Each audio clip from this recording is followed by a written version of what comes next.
In this video, I am going to show you how to change fonts on Wix. So let's see how we can do it. So this is our website and today we are going to change its fonts. So to do this, open your Wix website editor.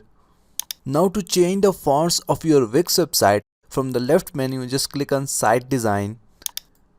And here you will see an option text theme. So we are going to click on it.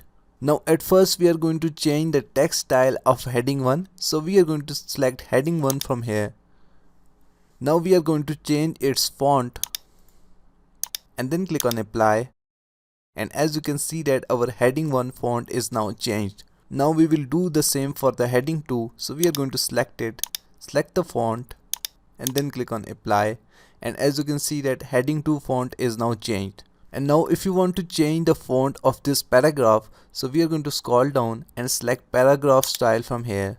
Now we will change its font and then click on apply. And as you can see that paragraph style is now changed.